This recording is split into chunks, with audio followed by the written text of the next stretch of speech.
This lecture series, I'm going to be discussing the issue of conflict. Conflict is a fundamental element in every piece of fiction, and its use can make or break your book. So, we are going to be spending a significant amount of time on this subject, not only because there's a great deal of ground to cover, but also because I want to be sure that you understand it all. So consider this particular lesson to be a general overview of the topic of conflict. Other lessons will delve deeply into the many nuances of the subject. This lesson exists for you to get your bearings, so to speak. Alfred Hitchcock famously stated, "What is drama but life with the dull parts cut out?" Well, that sums up the role of conflict. No matter how fantastic your fiction is, your story needs to represent life, but in a way that is intriguing and exciting to the reader. Focusing on conflict is largely how you accomplish this feat. Think of it this way. Who on earth wants to read about happy people living in happy land where everything goes wonderfully and as expected? Think of conflict as the barrier that hinders the main character or characters in achieving their goal.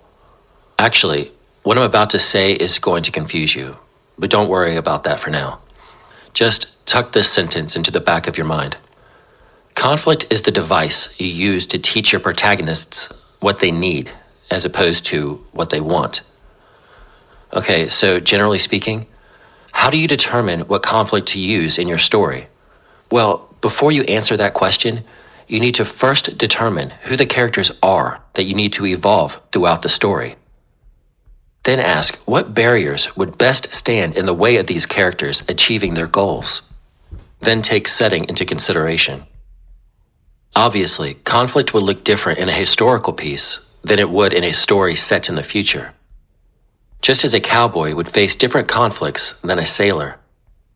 Next, figure out just how long you want your story to be.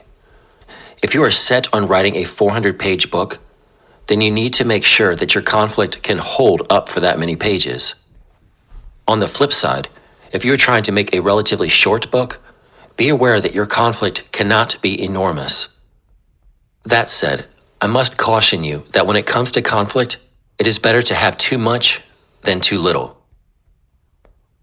While you often want your conflict to be tremendous, you rarely want it to be insurmountable. Lastly, after you've worked this stuff out, the next step is to ask yourself why the reader should care about the conflict.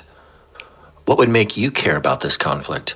Is there something you can add, like emotional danger, or take away, like too much emotional sensitivity, where the reader just wants to tell the characters that they are too weak and sensitive? In other words, now is the time to scrutinize your conflict ideas, and you do so by bombarding them with questions. You must always think of these scrutinizing questions as tools for improvement, not a force that stops you from trying. It's always better to write and fail than it is to not write at all. Okay, so moving on. Conflict often revolves around a character being threatened with death. There are 3 types of death. There's physical death, where a person is at risk of losing their life. There's professional death, where one is at risk of losing everything a person has worked and trained to become. Then there's psychological death, where the humanity or the inner life of the person is threatened. Dying from this latter form of death results in a character being forever unhappy. So, when contemplating your conflict, try taking one of these forms of death into consideration. Generally speaking, there are 2 types of conflict: internal conflict and external conflict. Another way of perceiving these 2 forms of conflict is to consider them as the long-term and the short-term problem. In brief, the external conflict is the short-term problem that forces the plot to move forward. This is the threat of the charging army, the approaching monster, the rent being past due, the villain stealing the throne. All those aspects of the story that threaten the character but ultimately cannot touch the character's soul. The internal conflict is the long-term problem that the character is wrestling with within themselves. The internal conflict does not move the plot. The plot moves the internal conflict. Think of it this way, and this should help you better understand that sentence I told you to tuck into the back of your mind. The goal of almost every story is to successfully reveal character transformation. This requires the character to change, and change does not occur in a vacuum. In order for the character to evolve, that character must be stretched. That character must be challenged, must be forced to assess and reevaluate who they are, what they believe in, and what truly matters most to them deep down in their core. Such profound realizations only occur on the other side of significant challenges. This is the inner conflict, the conflict that the characters are wrestling with inside themselves. When this conflict finds resolution, you are usually free to end the story, because it is at this point that you have proven character transformation. Think of it this way. At the end of the fireworks display, there is a stage at the end called the grand finale. This is the point in the fireworks display that the audience was hoping would leave them feeling satisfied. The resolution of the internal conflict is akin to this grand finale. The grand finale accomplishes two goals.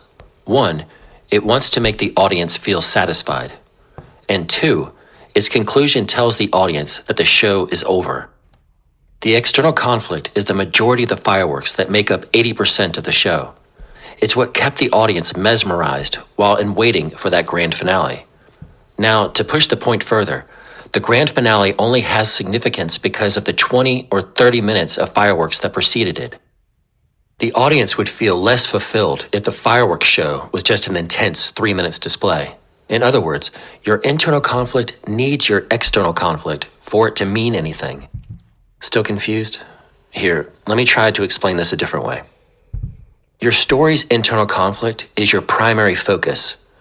It's like a massive boulder that needs to move, but will not move without the powerful engine of external conflict to push it forward. Susie is terrified of going outside. Internal conflict. Her house catches fire. External conflict. Because of the external conflict, she has no choice but to confront her internal conflict. Does she go outside or get burned? The conclusion of the external conflict occurs as soon as she stepped outside. The conclusion of the internal conflict occurs when she realizes that she is no longer afraid of being outside.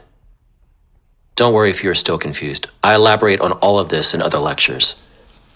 For now, all you really need to understand is that conflict serves as a change engine. It's what breaks the character from the status quo. It's what generates the reader's interest in the story. And it's what changes the character from within.